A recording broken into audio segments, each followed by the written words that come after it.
ठीक है, आज हम स्टार्ट करेंगे उत्पादन। अब उत्पादन क्या होता है?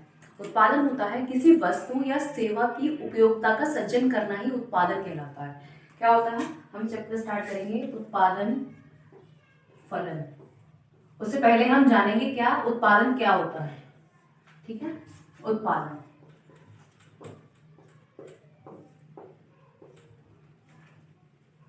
किसी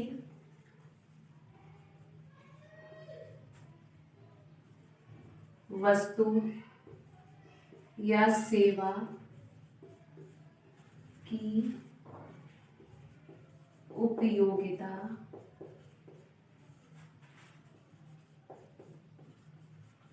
का सृजन करना ही उत्पादन कहलाता है। ठीक है, किसी वस्तु या सेवा की उपयोगिता का, है ना, दोनों में वस्तु का और सेवा की उपयोगिता का सृजन करना ही क्या कहलाता है? उत्पादन कहलाता है। उत्पादन के 5 साधन होते हैं। क्या होते हैं? उत्पादन के साधन। अब कौन कौन से साधन होते हैं? देखिए, एक होता है पूंजी, भूमि, ठीक है, श्रम, प्रबंध और साहसी।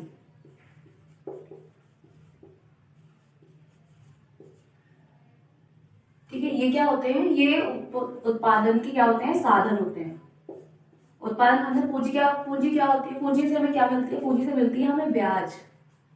ठीक है, भूमि से मिलता है हमें किराया, श्रम से मिलता है हमें मजदूरी, प्रबंध से मिलता है हमें, प्रबंध करने से क्या मिलता है? हमें वेतन, और साहसी को क्या मिलता है? लाभ या हानि। ठीक है, दोनों में से कुछ भी हो सकता है। अगर प्रॉफिट हो रहा है तो क्या मिलेगा? लाभ मिलेगा। ठीक है, साहसी को हम उद्यमी भी बोलते हैं। ठीक है, ये क्या होते हैं? उत्पादन के 5 साधन होते हैं।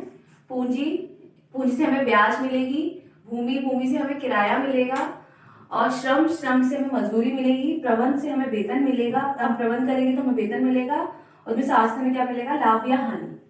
ठीक है, क्या कहा है मार्शल ने? देखिए, मार्शल ने क्या कहा है कि मानसिक और नैतिक क्षेत्र में वह भले ही नए नए विचारों को जन्म दे सकता है। किसमें? मानसिक और नैतिक क्षेत्र में।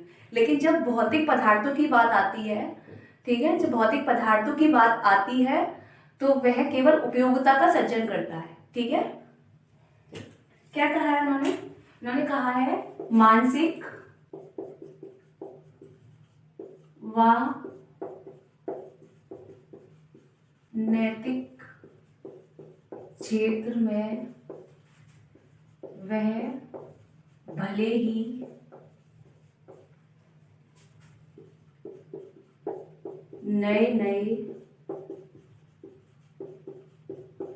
विचारों को जन्म दे सकता है, लेकिन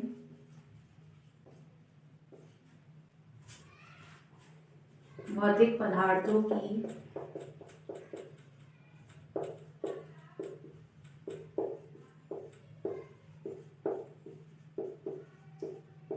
बात आती है तो वह उपयोगिता का सृजन करता है।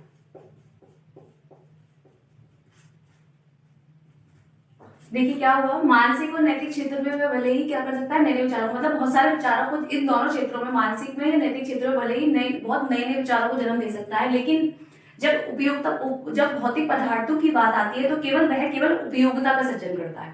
ठीक है, ये किसने कहा है? ये कहा है मार्शल ने। अब देखेंगे प्रोफेसर टॉमस के अनुसार। किसके अनुसार? प्रोफेसर टॉमस के अनुसार।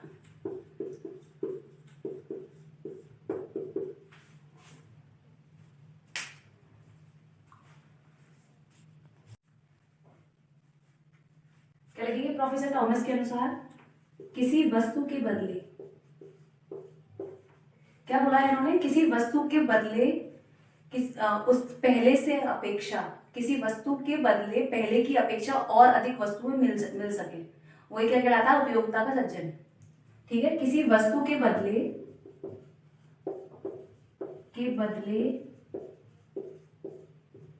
पहले की अपेक्षा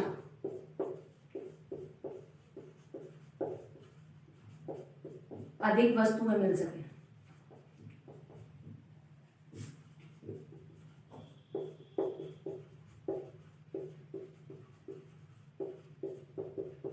किसी वस्तु के बदले पहले की अपेक्षा अधिक वस्तुएं मिल सके, वो क्या कहलाती है? आपका उपयोगिता। ठीक है, उपयोगिता या उत्पादन है ना। देखिए कुछ डेफिनेशन है और है।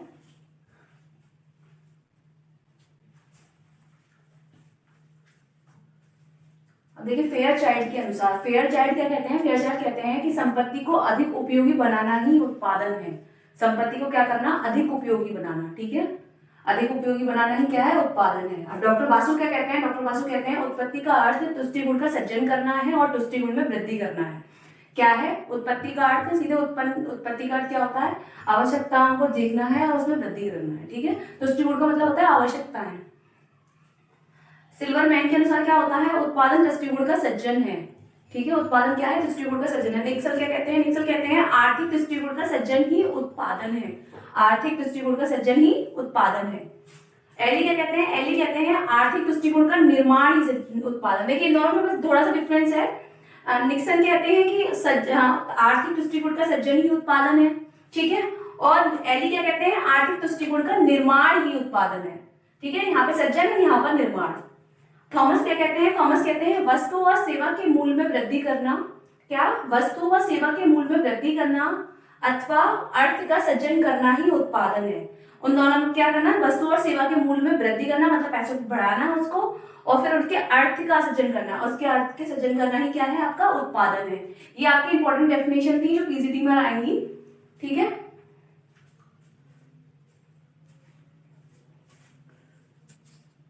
इसका तुष्टिगुण मतलब आवश्यकताओं का देखना। ठीक है, तुष्टिगुण का सृजन, मूल्यों का सृजन। ठीक है, मूल्यों को देखना। ठीक है, लाभदायक तथा हानिकारक, लाभदायक तथा हानिकारक वस्तुओं का संबंध। ठीक है, लाभदायक तथा हानिकारक वस्तुओं का संबंध।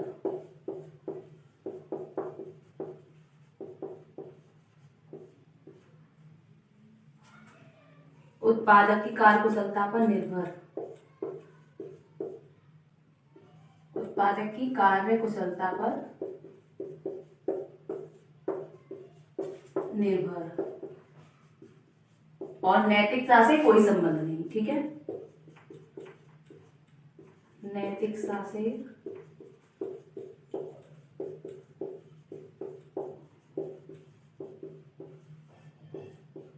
कोई संबंध नहीं।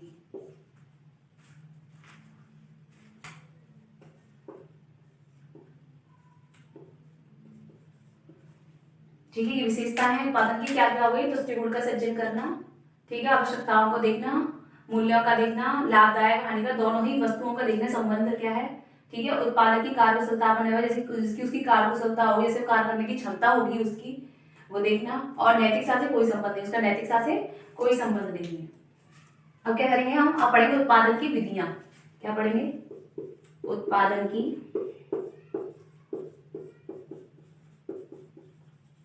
विधियां।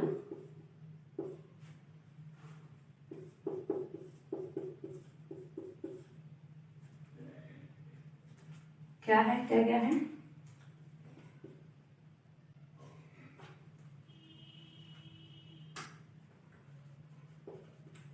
समय परिवर्तन,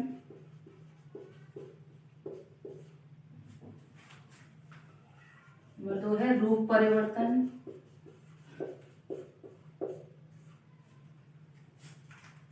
फिर क्या है? स्थान परिवर्तन,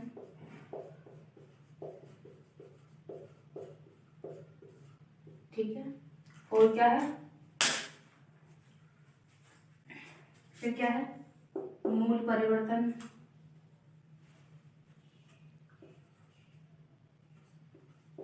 मूल्य परिवर्तन। ठीक है, फिर क्या है, फिफ्थ पॉइंट है ज्ञान में वृद्धि।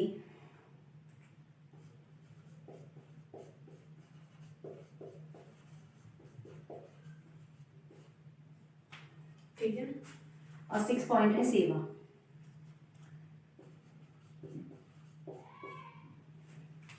ठीक है, क्या क्या क्या क्या हो गया, उत्पादन की विधियां हो गई, क्या हो गई, इस समय परिवर्तन देखना है उत्पादन करने में कि समय परिवर्तन ना हो, स्थान परिवर्तन की विधि, ये स्थान परिवर्तन हो, ज्ञान में वृद्धि हो, ठीक है, रूप परिवर्तन हो, मूल्य परिवर्तन हो और सेवा हो।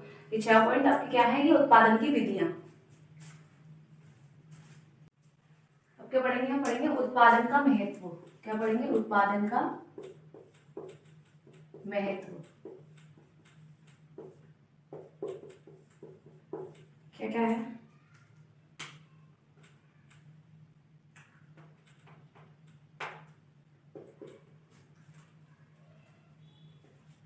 रोजगार में वृद्धि करना। ठीक है, रोजगार में वृद्धि करना, जो भी रोजगार दे रखे हैं वो रोजगार को और बढ़ाना। ठीक है, राजकीय आय को बढ़ाना। ठीक है, राजकीय आय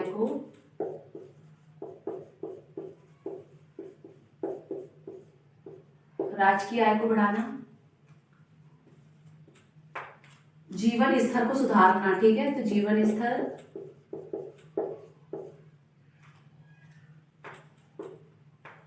क्या है, आर्थिक नियोजन का आधार।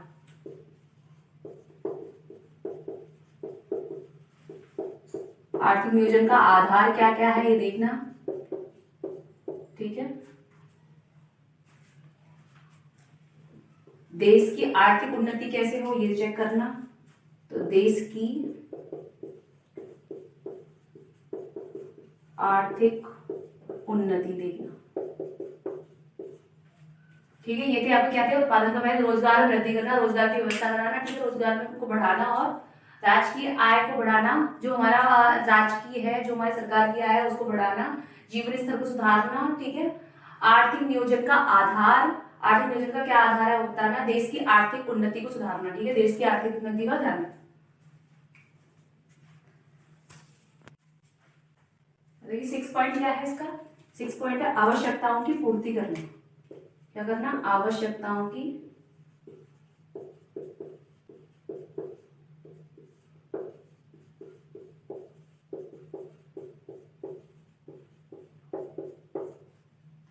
अंतरराष्ट्रीय व्यापार को बढ़ाना। क्या है 7 पॉइंट आपका, अंतरराष्ट्रीय व्यापार को बढ़ाना।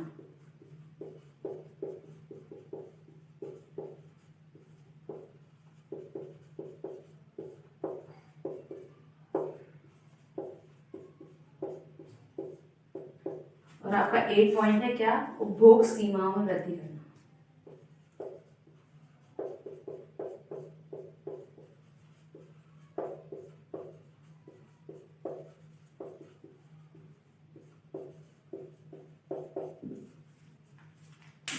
क्या है आपके, देश की आर्थिक उन्नति, ये तो हो गया था आपको यहाँ तक। आवश्यकताओं की पूर्ति करना क्या है, आपकी आवश्यकताओं की पूर्ति करना, अंतरराष्ट्रीय व्यापार को और बढ़ाना। ठीक है, उपभोग सीमा में वृद्धि करना, उपभोग करने मतलब खाने जो वस्तुओं की चीजें, आवश्यकताओं की चीजें हैं, उन सीमाओं को क्या करना, उनमें वृद्धि करना। ठीक है,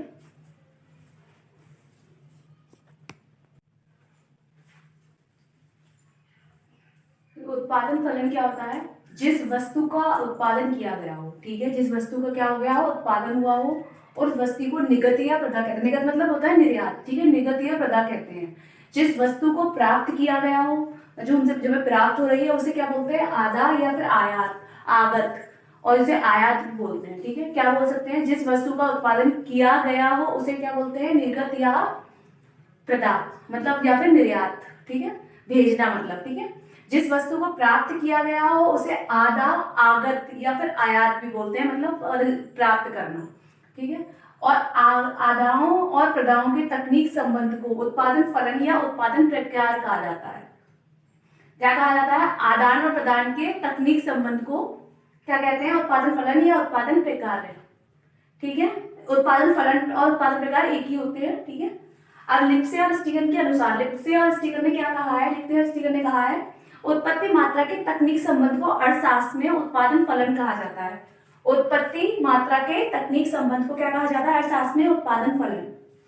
प्रोफेसर लेफ्टविच ने क्या कहा है, लेफ्टविच ने कहा है कि उत्पादन फलन शब्द भौतिक संबंध के लिए प्रयुक्त किया जाता है। किसके लिए यूज किया जाता है, भौतिक संबंध के लिए। और प्रोफेसर वाटसन ने क्या कहा है, प्रोफेसर वाटसन ने कहा है किसी फर्म की भौतिक अदाओं या भौतिक उत्पादनों के मध्य संबंध को, भौतिक अदाओं या फिर क्या, भौतिक उत्पादनों के मध्य संबंध को क्या कहते हैं, हम उत्पादन फलन कहते हैं। ठीक है,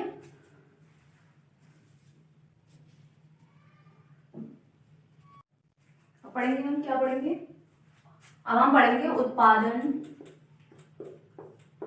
फलन का गणितीय समीकरण। क्या होता है गणितीय समीकरण इसका, देखिए इसका गणितीय समीकरण होता है P is equal to F A B और सी। ठीक है, DE भी हो सकते हैं। ठीक है, P का मतलब होता है कुल उत्पादन, क्या होता है, कुल उत्पादन, मतलब पूरा मिलाकर जो उत्पादन हो रहा है। ठीक है, A का मतलब होता है क्या, भूमि की मात्रा, जितनी दे रखी है भूमि की मात्रा वो। फिर होता है, क्या होता है, पूंजी की मात्रा। B का मतलब होता है पूंजी की मात्रा। ठीक है, C होता है किसकी, श्रम की मात्रा। ठीक है, ऐसे अगर D और E भी दे रखे हो तो D और E भी हो सकता है। D होता है प्रबंध की मात्रा। ठीक है, ये पढ़ेंगे उत्पादन फलन की मान्यताएं। क्या होती है उत्पादन फलन की मान्यताएं, एक होती है एक निश्चित समय अवधि, मतलब एक समय डिसाइड कर दिया जाता है। ठीक है, समय सर्वश्रेष्ठ एवं आधुनिक तक उत्पादन तकनीक का प्रयोग, मतलब जो सबसे अच्छा प्रयोग है, जो नया प्रयोग है, सबसे अच्छा प्रयोग है, उसका प्रयोग करना। ठीक है, उस तकनीक का प्रयोग करना। ठीक है, साधनों की छोटी छोटी इकाइयों में विभाजित, साधनों को क्या किया गया है, छोटी छोटी इकाइयों में विभाजित किया गया है। साधनों की कीमत यथा स्थिर, मतलब साधनों की कीमत क्या है, उसकी फिक्स है। ठीक है, चेंज नहीं है। तकनीकी ज्ञान की स्थिति में कोई परिवर्तन नहीं, मतलब तकनीकी ज्ञान क्या है, वो जो तो तकनीकी ज्ञान की स्थिति है वो कोई, इसमें कोई परिवर्तन नहीं है, वो जैसी की वैसी ही है। ठीक है, तकनीकी ज्ञान की स्थिति में कोई परिवर्तन नहीं। पढ़ेंगे उत्पादन फलन के प्रकार। ठीक है, उत्पादन फलन के क्या पढ़ेंगे हम, उत्पादन फलन के प्रकार। अब देखिए उत्पादन फलन के दो प्रकार होते हैं, एक होता है अल्पकालीन और दीर्घकालीन। अल्पकालीन क्या होता है, जिसमें एक साधन स्थिर होता है और सभी परिवर्तनशील होते हैं। जिसमें एक साधन क्या होता है, स्थिर होता है और सभी क्या होते हैं, परिवर्तनशील होते हैं। और इसे किसके नाम से भी जानता है, अल्पकालीन उत्पादन फलन को किस नाम से जाना जाता है, एक तो उत्पत्ति हाश नियम के नाम से, परिवर्तनशील अनुपातों के नाम से जाना जाता है। ठीक है, और एक होता है दीर्घकालीन उत्पादन फलन। दीर्घकालीन उत्पादन फलन क्या होता है, सभी साधन जो होते हैं उसके परिवर्तनशील होते हैं, उसे पैमाने के प्रतिफल के नाम से जाना जाता है। क्या, पैमाने के प्रतिफल के नाम से लिखेंगे आप। अल्पकालीन उत्पादन फलन, ठीक है, क्या होते हैं, इसमें एक साधन क्या होता है, स्थिर, और सभी साधन क्या होते हैं, परिवर्तनशील। एक साधन स्थिर और सभी साधन परिवर्तनशील होते हैं, इसे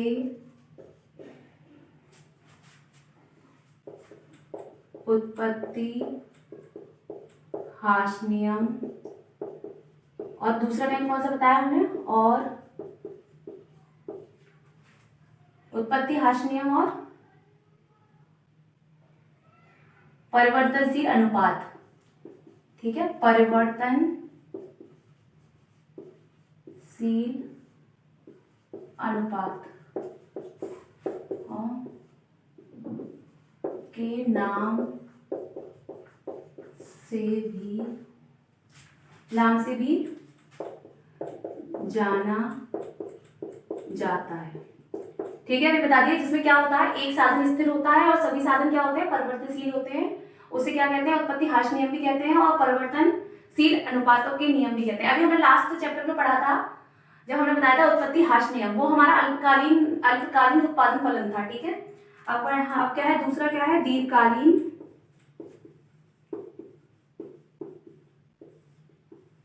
उत्पादन फलन। अब क्या होता है दीर्घकालीन उत्पादन फलन? दीर्घकालीन जिसमें क्या होता है, सभी साधन परिवर्तनशील होते हैं।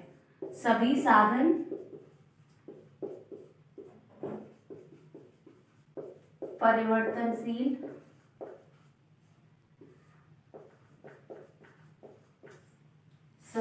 परिवर्तनशील होते हैं। इसे पैमाने के प्रतिफल के नाम से जाना जाता है। ठीक है, क्या, पैमाने के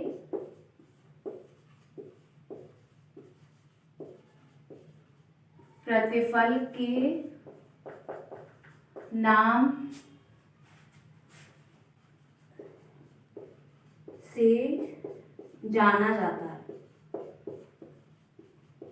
ठीक है, द्वारा बता देते हैं। अल्पकालीन उत्पादन फलन क्या होता है, जिसके एक साधन स्थिर होता है और सभी साधन क्या होते हैं, परिवर्तनशील होते हैं, है ना। मतलब एक साधन तो आपका फिक्स रहेगा और सब क्या होंगे, चेंज होते रहेंगे। ठीक है, इसे क्या बोलते हैं, उत्पत्ति ह्रास नियम बोलते हैं। और एक परिवर्तनशील अनुपातों के नाम से भी जाना जाता है इसे। और दीर्घकालीन उत्पादन फलन क्या होता है, जिसके सभी साधन क्या होते हैं, परिवर्तनशील। सारे साधन क्या होते हैं, बदलते रहते हैं। उसे किस नाम से जाना जाता है, पैमाने के प्रतिफल के नाम से। उत्पादन फलन की विशेषताएं क्या है? उत्पादन फलन की इंजीनियरिंग समस्या है, आर्थिक समस्या नहीं। मतलब जो टेक्निकल प्रॉब्लम होती है वो प्रॉब्लम है, लेकिन आर्थिक क्या है, आर्थिक समस्याएं नहीं है। कीमत में कोई संबंध नहीं है, कीमत से कोई क्या संबंध नहीं है, कीमत से कोई भी संबंध नहीं है इस चीज का। निर्धारण तकनीक ज्ञान की स्थिति द्वारा जो निर्धारित कर ली गई कि ये तकनीक का प्रयोग होगा, उसी तकनीक का प्रयोग, उसी तकनीक का ज्ञान होना। ठीक है, व्याख्या एक निश्चित समाअवधि के अंतर्गत, मतलब जो आपका टाइम जो निश्चय हो गया, जो टाइम डिसाइड हो गया, उसके हिसाब से उसकी व्याख्या करना। उत्पादन के साधनों की प्रतिस्थापन संभावनाओं को स्वीकार करना। प्रतिस्थापन का मतलब होता है कि आपको उस एक साधन के बदले दूसरे साधन का उपयोग करना। यदि एक साधन नहीं है तो उसकी जगह दूसरे साधन का उपयोग करना। ठीक है, तो उत्पादन के साधनों की प्रतिस्थापन संभावनाओं को स्वीकार करना। ठीक है, स्नैतिक अर्थशास्त्र का विषय। स्नैतिक का मतलब होता है ज्यों की तो, मतलब ज्यों की तो मतलब जैसा का वैसा, जैसा रखा हुआ है वैसे ही अर्थशास्त्रीय विषय का प्रयोग करना। ये थी आपकी क्या, उत्पादन फलन की विशेषताएं। Oh shit.